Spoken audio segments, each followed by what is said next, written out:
പാലക്കാട്ടെ CPM നേതൃത്വവുമായി ഇടഞ്ഞ PK ശശിയെ UDF-ലേക്ക് സ്വാഗതം ചെയ്ത് മണ്ണാർക്കാട് MLA മുസ്ലിം ലീഗ് നേതാവുമായ N ഷംസുദ്ദീൻ. പഴയ നിലപാടുകളല്ല, നിലവിൽ എന്തു തീരുമാനമെടുക്കുന്നു എന്നതിലാണ് പ്രസക്തിയെന്ന് N ഷംസുദ്ദീൻ 24-നോട് പറഞ്ഞു. അതേസമയം PK ശശിക്കെതിരെ ആരോപണവും വിമർശനവുമായി CPI പാലക്കാട് ജില്ലാ അസിസ്റ്റന്റ് സെക്രട്ടറി പൊറ്റശ്ശേരി മണികണ്ഠൻ രംഗത്തെത്തി. PK ശശിയെ UDF-ലേക്ക് എത്തിക്കാനുള്ള നീക്കത്തിൽ നിന്ന് നേതാക്കൾ പിന്നോട്ടില്ലെന്ന സൂചനയാണ് പുറത്തുവരുന്നത്.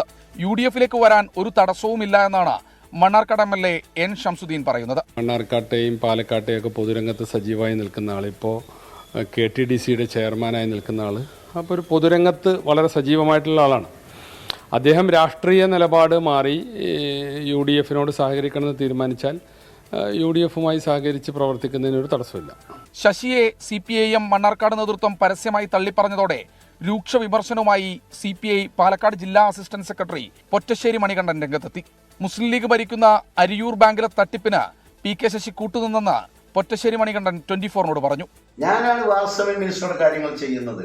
ഇതായിരുന്നു ആളുകളെ ഇദ്ദേഹം പറഞ്ഞ് തെറ്റിദ്ധരിപ്പിച്ചിരുന്നത്.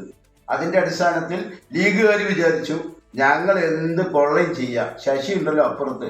അങ്ങനെ ശശിയും ലീഗും നടത്തിയിട്ടുള്ള കൂട്ടുകച്ചവടത്തിന്റെ ഭാഗമായിട്ടാണ് ആ ബാങ്ക് പൊളിഞ്ഞു പോയത്. PK ശശി വിഷയത്തിൽ തിടുക്കത്തിലുള്ള പ്രതികരണം വേണ്ട എന്ന നിലപാടിലാണ് CPIM പാലക്കാട് ജില്ലാ നേതൃത്വം. രാജീവ് സുദേവിനൊപ്പം ശ്രീജിത്ത് ശ്രീകുമാരൻ, 24 പാലക്കാട്.